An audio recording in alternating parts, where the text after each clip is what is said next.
Good day, everybody. My name is Miss Mabue. I welcome you to today's Business Studies Lessons, Grade 10. We are busy focusing on the exam guide for Paper 1, Business Studies. However, today we'll be looking at how to approach each question. All right, so with the general information for Paper 1, we're looking at Section A, and then we're going to go to Section B questions, and then we're moving on to Section C, and then lastly, it's going to be the final thoughts. Do not forget that the essay, or rather the question, the exam consists of 3 sections: Section A, Section B, and Section C. Section A, it's question 1. Section B, there's question 2, question 3, and question 4. Don't forget question 2, it's your business environment. I'll just abbreviate. And then question 3, it's business operations. And then question 4 rather, it's going to be our miscellaneous. Right, I'll just abbreviate like that. All right, and then let's see how to approach the questions in your exam. Now, it's just an example here. So you will be given something like this, which states that Section A is compulsory. What does that mean? It means you answer everything given in Section A. You do not leave out anything. You answer everything. These are your objective questions. So there's only one answer. You can't say A and B. For example, you can't do that. So Section A is compulsory as stated here. So here's the instruction. That's very important that you read the question or you read the instructions. It says here, various options are provided as possible answers to the following questions. Choose the answer and write only the letter A to D next to the question numbers 1.1.1 to 1.1.5 in the answer book, e.g. 1.1.6, D is the answer. Do you understand? Say, for example, clear directive. Here's a question 1.1.1. Clear directives of how the business intends to achieve its vision.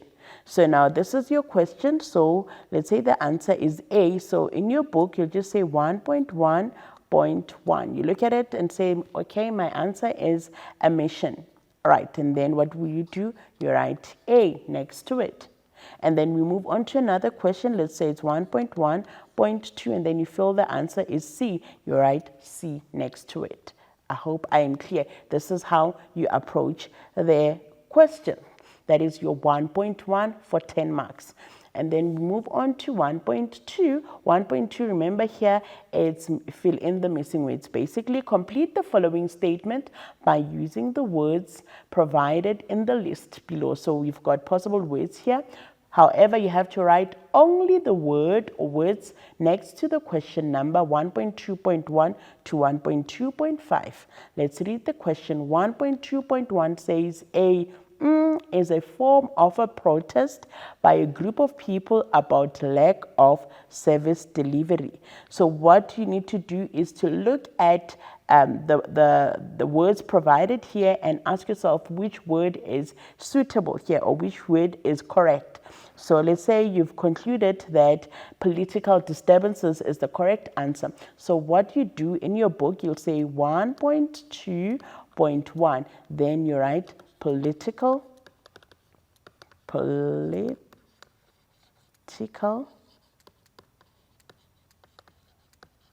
disturbance as the correct answer for 1.2.1. You don't repeat the entire question or the entire sentence, and then you move on to 1.2.2. Lower level management implements decisions. Decisions. What kind of decisions do they implement? So if you're thinking they implement, let's say you're thinking they're implementing operational decisions. So you write your answer. Next to it, you'll say operational.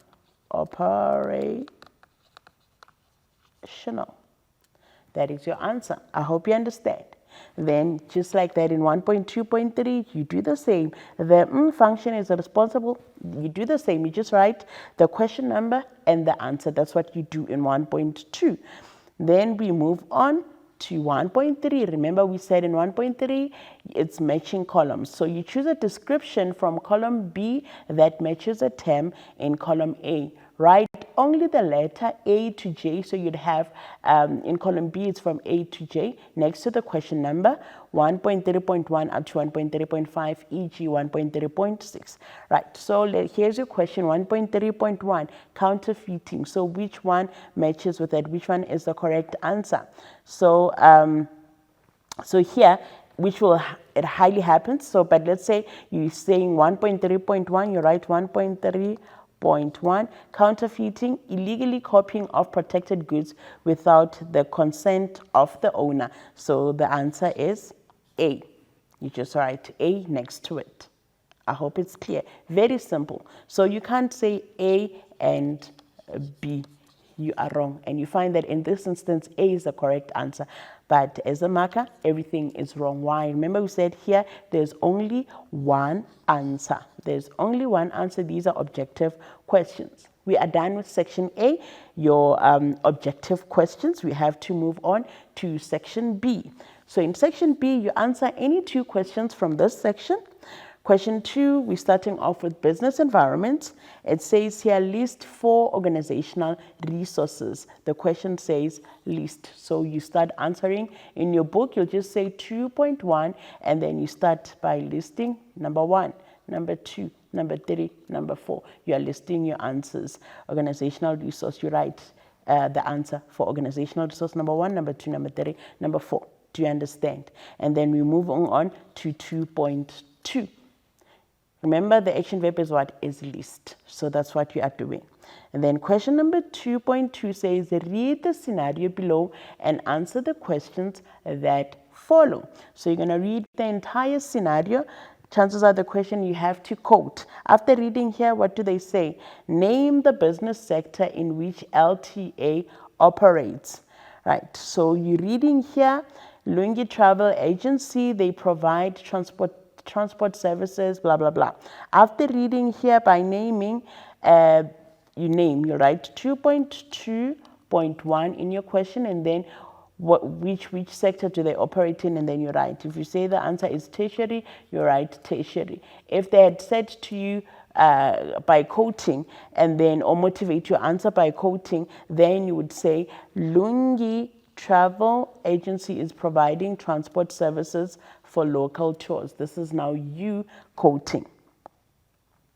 All right, 2.2.2 says identify components of 2 environments from the scenario. You don't come up with your own, but they're saying from the scenario. So you need to go back to the scenario. And it says the scenario above. Classify them according to each environment.